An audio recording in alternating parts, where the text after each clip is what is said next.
Let's break down the top 4 finalists for the Heisman Trophy winner. Starting off, we have Ashton Jeanty, who is one of the most explosive running backs we've seen across college football in a long time. He has 344 carries, 2,497 yards, which is first in college football. He has 29 touchdowns, which is also first in college football. And he averages 7.3 yards per carry. Moving on to Travis Hunter, who is a two-way player at Colorado, 92 receptions, 1,152 yards, which is sixth, 14 touchdowns, which is second, with a 12.5 average and a grade of 86.2, which is fifth in the nation.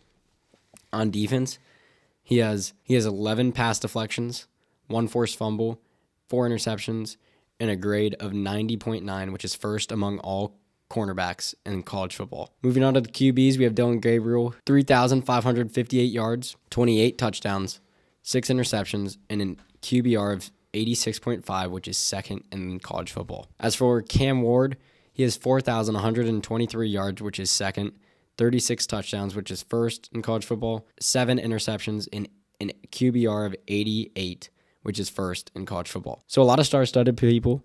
We have a lot of high-level athletes and great cases for everybody across the board. But who is your Heisman frontrunner? I think it's really a two-man race just based off the stats and just really the narrative that's been going around college football, and that's Ashton Jeanty and Travis Hunter. But we do have to remind ourselves that it is a most valuable player award, and I think that if you really look at it from the value standpoint, it has to go to Travis. Just because he plays both sides of the ball and he's elite from both sides of the ball. I do see the argument from Ashton. For Ashton, I would not be upset if he wins it. But me personally, I just think that Travis should win it since he's the best rated cornerback. And I know they don't play all his best teams, but he's the best rated cornerback and he's a great wide receiver. Travis he wouldn't be in the trophy or the Heisman race if it wasn't for both sides, but he'd still be one of the best players in college football if he played on just one side of the ball. Yeah, for sure. I think my rankings are going to be Cam Ward fourth, just because I think the loss to Syracuse really took him out of the conversation, although he's probably going to be a finalist. I think Dylan Gabriel is going to be third, although they are 13-0. He's been great, don't get me wrong, but he hasn't been as flashy or as great as he could be. I think if Cam Ward and Dylan Gabriel switched positions, Cam Ward would definitely be a front runner for this. But just because Cam Ward is on a 2-loss team that isn't in the playoffs, I think that really takes him out of it. But at the same time, we did see 2 years ago with Caleb Williams not going to the playoffs, and we saw it with Jaden Daniels last year with a 3-loss team. So it is possible, but I think those two are 3 and 4. And then personally, I've got Ashton Jeanty at 1. Like he said, it's a valuable award, most valuable player award. And if you think about it, Boise State is not a good team at all historically. And Ashton Jeanty has brought most value by any player we've seen just by the stats alone. He is first in almost every category as a running back. And I think that's really the main reason Boise State is in the playoffs. Having almost 2,500 yards in a season is insane to think about. Having 29 touchdowns is also insane. And you might say, oh, well, he gets a ton of carries. Yes, he does. But he averages 7.3 yards per carry. So it's hard to argue that this guy isn't valuable.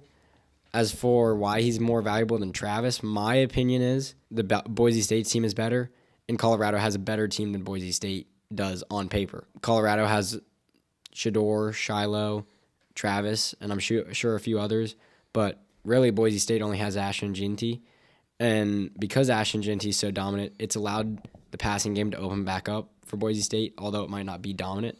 The team's going to have to load the box against Ashton Jeanty, and that allows for some more explosive plays possibly to happen. So, personally, I think Ashton Jeanty should be winning this Heisman Trophy finalist. This might be the best running back we've seen since maybe a Derrick Henry or a Melvin Gordon in college. Both of those kind of remind me of Ashton. Ashton kind of reminds me of both of those. I don't think we've seen these type of numbers in a hot minute. Part of that could be because he's in the Mountain West. I'll give him that. But at the same time, to do it throughout the course of the season as well as he done and as he has and continued to dominate is really special. And I think that is why he's the most valuable player in the college football world. Yeah, I just think it's important to mention that Dylan very well could be the best or the most valuable up here, but he just doesn't really have the stats to back it up. He does play in a heavy defense league in the Big Ten. That could be part of it. But I do think Dylan's the best QB in college football right now. Hard to fight that when your team's undefeated. And I think he's well deserved to be a finalist. But I do not see him winning it. But I think if he had the same stats as Cam Ward, this would be his to lose. And so yeah, but it'll be interesting to see how all these teams do in the bowl season and playoffs. I really think the bowl committee, or however those work, really missed it with a Shadur versus Cam matchup. Two of the most talked about people in college football are Cam Ward and Shadur Sanders, and they could have had I think a lot of people would have tuned in for that bowl game. Yeah, for sure. I think I definitely would have, but since they're not, I probably won't be watching Colorado or Miami in their bowl game. But that's what we have for you guys. Let us know what you think about who's going to be the Heisman winner. Should be coming up here in the next week or so. Let us know what you think about our opinions, and we'll see you next time on the Anything Flies podcast. Peace.